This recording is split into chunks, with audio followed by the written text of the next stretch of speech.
부자와 가난한 사람을 알아볼 수 있는 방법을 알게 되면 단순히 다른 사람을 판단하기 위해서가 아니라 자신과 주변을 더 잘 이해하고 성장할 수 있는 기회를 얻게 됩니다. 이를 통해 얻을 수 있는 몇 가지 장점을 말씀드릴게요. 자신의 삶을 객관적으로 점검할 수 있습니다. 부자와 가난한 사람의 차이를 이해하면 스스로의 삶을 돌아볼 기회가 생깁니다. 내 사고방식이나 습관은 어떤 쪽에 더 가까운가? 내가 더 나은 방향으로 가기 위해 어떤 점을 바꿔야 할까? 이렇게 자기 반성을 통해 더 나은 삶을 설계할 수 있는 계기가 됩니다. 성공적인 사람의 습관을 배울 수 있습니다. 부자의 특징을 이해하면 그들의 사고방식, 행동, 습관에서 배울 점을 발견할 수 있습니다. 예를 들어 투자 중심의 사고방식, 시간관리법, 끊임없이 배우는 자세 등은 누구나 적용할 수 있는 성공 습관입니다. 이런 습관을 조금씩 따라하다 보면 점차 부자처럼 생각하고 행동하는 자신을 발견할 수 있습니다. 잘못된 사고방식을 바로잡을 수 있습니다. 가난한 사람의 특징을 이해하면 자신이 무의식적으로 가졌던 부정적인 사고방식을 발견할 수 있습니다. 예를 들어 나는 안 될 거야 라는 포기하는 태도, 돈은 무조건 써야만 해 라는 소비 중심의 사고방식, 이런 것들을 알아차리고 바꿀 수 있는 기회를 제공합니다. 주변 사람과 관계를 더 잘 맺을 수 있습니다. 사람들의 사고방식과 행동 패턴을 이해하면 다른 사람과의 관계에서도 더 효과적으로 소통할 수 있습니다. 예를 들어 부자의 사고방식을 가진 사람들과 어울리며 긍정적인 영향을 받고 반대로 부정적인 영향을 주는 관계를 멀리할 수 있는 판단력을 키울 수 있습니다. 부유함의 다양한 정의를 이해하게 됩니다. 부자와 가난한 사람의 구별을 통해 부유함이 단순히 물질적인 것이 아니라는 점을 깨닫게 됩니다. 정신적 부유함, 마음의 평화, 행복을 추구하는 사람, 시간적 부유함, 시간을 자유롭게 쓰는 사람, 사회적 부유함, 의미 있는 관계를 맺고 사는 사람. 이런 다양한 관점을 알게 되면 진정한 성공의 의미를 더 깊이 이해할 수 있습니다. 더 나은 선택을 할 수 있는 힘을 얻습니다. 부자와 가난한 사람의 특징을 아는 것은 단순히 차이를 아는 것이 아닙니다. 그것은 우리에게 더 나은 선택을 할 수 있는 도구를 주는 것입니다. 이 상황에서 부자라면 어떻게 행동했을까? 나는 어떤 선택이 나를 더 나은 방향으로 이끌 수 있을까? 이렇게 스스로에게 질문하며 성장할 수 있는 힘을 얻을 수 있습니다. 동기부여와 긍정적인 변화의 계기가 됩니다. 부자와 가난한 사람의 차이를 이해하면서 부자처럼 사고하고 행동하는 법을 배우면 큰 동기부여가 됩니다. 나도 그렇게 될 수 있다라는 확신이 생기고 실제로 자신의 삶을 변화시키는 첫걸음을 내딛게 되는 거죠.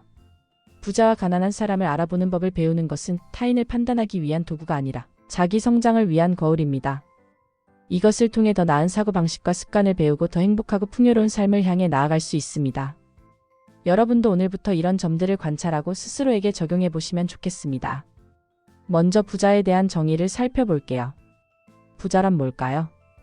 단순히 돈이 많다고 해서 부자라고 할 수 있을까요? 사실 꼭 그렇지는 않은 것 같아요. 솔직히 돈이 많으면 부자라고 부를 수 있습니다. 집이나 먹고 사는 문제에 대해 걱정하지 않고 하고 싶은 것을 마음껏 하는 사람을 보면 아, 저분 정말 부자구나라고 느끼잖아요. 하지만 재미있는 건 돈이 많아도 늘 부족하다고 느끼는 분들도 계세요. 그런 분들은 경제적으로는 부자일지 몰라도 진정으로 행복하다고 느끼기는 어려울 수 있어요.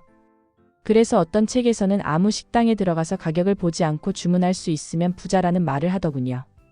부자에 대한 생각은 저마다 차이가 있지만 돈 때문에 하고 싶은 걸 포기하지 않아도 되는 경제적 자유가 있는 사람이 아닐까요?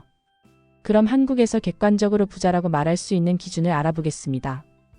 한국에서 부자라고 말할 수 있는 기준은 사람마다 다를 수 있지만 몇 가지 객관적인 기준과 사회적 인식에 따라 판단할 수 있습니다. 한국에서 부자를 평가할 때 가장 흔히 사용하는 기준은 순자산입니다. 순자산이란 총 자산연금, 부동산, 주식 등에서 부채를 제외한 금액을 말합니다. 2023년 기준 한국에서 순자산 상위 1%에 속하려면 약 40억 원 이상의 자산을 보유해야 합니다. 이는 부동산, 금융자산, 현금을 포함한 총 자산에서 부채를 뺀 순자산 기준입니다. 순자산 약 10억 원 이상이면 상위 10%에 포함됩니다. 일반적으로 상위 10% 이상부터 부자로 여겨지는 경우가 많습니다. 금융자산연금, 주식, 펀드 등만으로도 부자를 평가하기도 합니다. 금융자산만으로 10억 원 이상을 보유한 경우 한국에서는 상당히 여유로운 부자로 간주됩니다. 30억 원 이상의 금융자산을 보유한 사람은 초고액 자산가로 분류되며 금융권에서 VIP 대우를 받습니다. 소득 수준으로 부자를 정의하는 경우도 있습니다. 연봉 1억 원 이상 한국에서 상위 5%에 속하는 소득 수준으로 부자의 초기 기준으로 여겨지기도 합니다. 연봉 3억 원 이상 상위 1% 소득자에 해당하며 명확한 부자의 기준으로 간주됩니다. 결론적으로 한국에서 부자라고 말할 수 있는 객관적인 기준은 순자산 10억에서 40억 원 이상이거나 연봉 1억에서 3억 원 이상입니다. 부자라는 것은 단순히 돈의 많고 적음을 떠나서 마음의 여유와도 관련이 있는 것 같아요. 현재 내가 가진 것들에 만족하고 감사할 줄 아는 사람이야말로 진짜 부자가 아닐까 싶습니다. 예를 들어 하루 한 끼라도 맛있는 음식을 먹으며 이만하면 충분히 행복하다고 느끼는 분이라면 이미 그분은 부자라고 할 수 있겠죠. 시간의 자유도 부자와 연결된 중요한 요소인 것 같아요. 일 때문에 너무 바빠서 내가 진정으로 하고 싶은 일들을 하지 못하는 경우가 많잖아요. 반대로 자신의 시간을 스스로 계획하고 하고 싶은 일을 하며 사는 분들을 보면 정말 부럽고 존경스럽게 느껴집니다. 이런 시간을 마음껏 쓸 수 있는 분들이 진정한 부자가 아닐까 생각해요. 부자는 돈이나 시간만으로 정의되지 않고 사람들과의 관계에서도 드러나는 것 같아요. 믿을 수 있는 가족이나 친구, 서로 도움을 주고받을 수 있는 사람들이 곁에 있는 분들은 그 자체로 부유한 삶을 살고 계신 겁니다. 아무리 돈이 많아도 주변에 진심으로 마음을 나눌 사람이 없다면 과연 행복할 수 있을까요? 결론적으로 부자란 단순히 돈이 많은 사람을 넘어 자신의 삶에서 만족과 행복을 느끼는 사람을 뜻한다고 생각합니다. 경제적 여유, 시간의 자유, 인간관계, 그리고 마음의 평화를 고루 갖춘 삶이야말로 진정한 부자가 사는 삶이겠죠. 여러분도 스스로의 기준에서 무엇이 부자인지 생각해 보시고 삶 속에서 작은 행복을 찾아가는 부자가 되시길 바랍니다. 부자와 가난한 사람의 차이는 돈이 아닌 사고방식과 행동에서 나옵니다. 오늘 이 영상을 끝까지 시청해 주시고 나와 주변 사람들을 바라보는 시선을 키워서 앞으로의 인생에 큰 도움이 되시길 바랍니다. 부자와 가난한 사람의 차이를 구별하는 7가지 방법. 1. 사고방식의 차이. 부자들은 항상 어떻게 가능할까? 를 생각합니다. 예를 들어 원하는 목표를 이루기 위해 새로운 방법을 찾거나 시도합니다. 반대로 가난한 사람들은 불가능해라고 단정 짓는 경우가 많습니다. 나는 돈이 없어 대신 어떻게 하면 돈을 벌 수 있을까? 라고 생각하는 게 부자의 사고방식입니다. 2. 소비와 투자 습관의 차이. 부자들은 돈을 소비보다 투자에 집중합니다. 돈을 벌면 단순히 쓰는 것이 아니라 미래를 위해 투자하고 자산을 만듭니다.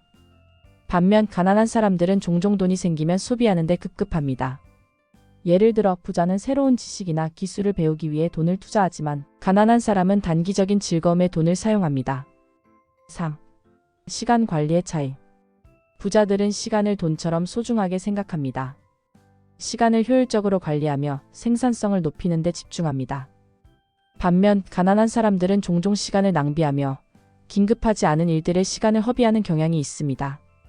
예를 들어 하루 종일 TV를 보거나 소셜미디어를 무작정 소비하는 것이 그 예입니다. 4. 배움에 대한 태도의 차이. 부자들은 끊임없이 배우려는 태도를 가지고 있습니다.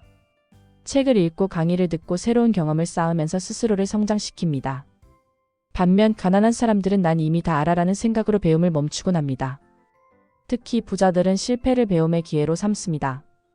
반면 가난한 사람들은 실패를 두려워하고 시도조차 하지 않습니다. 네트워크의 차이. 부자들은 자신보다 더 성공적인 사람들과 어울립니다. 이들은 성공한 사람들로부터 배우고 영감을 얻으며 상호 이익이 되는 관계를 만듭니다. 반대로 가난한 사람들은 종종 부정적인 사람들과 어울리며 불평과 불만만 나누는 경우가 많습니다. 당신의 주변 사람 5명이 당신의 모습을 결정짓는다는 말이 있죠. 누구와 함께 있느냐가 중요합니다. 6. 리스크 관리의 차이. 부자들은 계산된 리스크를 감수하며 도전합니다. 사업, 투자, 새로운 기회 등에서 위험이 있지만 그것을 감수하면서 성장합니다. 반면 가난한 사람들은 안정성을 지나치게 추구하며 리스크를 두려워합니다. 하지만 너무 안전한 선택만 하다 보면 성장의 기회를 놓칠 수 있습니다. 7. 책임감의 차이. 부자들은 자신의 삶의 결과를 스스로 책임지는 태도를 가지고 있습니다. 어떤 문제가 생기더라도 남을 탓하기보다는 이 상황을 어떻게 해결할 수 있을까?를 먼저 생각합니다. 이들은 실패조차도 자기 성장의 일부로 받아들이며 문제 해결을 위한 적극적인 행동에 나섭니다. 예를 들어 부자들은 경제적으로 어려운 상황에 처하더라도 내가 무엇을 잘못했지? 앞으로는 어떻게 더 잘할 수 있을까? 라고 스스로에게 묻습니다. 반면 가난한 사람들은 종종 자신의 상황을 환경, 다른 사람 또는 외부 요인 탓으로 돌리곤 합니다. 경제가 안 좋아서 내 주위엔 기회가 없어라는 식으로 변명을 찾는 경향이 있습니다. 부자의 특징은 내가 이 상황을 바꿀 수 있다는 강한 책임감과 주도적인 태도에 있습니다. 이러한 사고방식은 그들의 행동을 긍정적으로 바꾸고 결과적으로 더 나은 선택과 성공으로 이어집니다. 결국 책임을 스스로 지는 태도가 부자와 가난한 사람을 구분짓는 중요한 차이점입니다. 이 태도를 가지는 것은 우리 삶의 모든 영역에서 변화를 가져올 수 있는 강력한 도구가 됩니다. 결론. 이 7가지 차이점은 돈의 많고 적음을 떠나서 우리의 삶에서 부자가 되는 법을 알려줍니다. 여러분도 오늘부터 나는 어떤 사고방식을 가지고 있는가?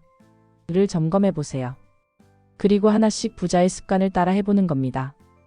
위대한 성공은 거창한 시작이 아니라 작은 행동을 반복하고 꾸준히 실천하는 데서 비롯됩니다. 오늘도 성공으로 한 발짝 더 나아가길 바랍니다. 지금까지의 내용이 도움이 되셨다면 부자도서관 좋아요와 구독을 부탁드립니다. 감사합니다.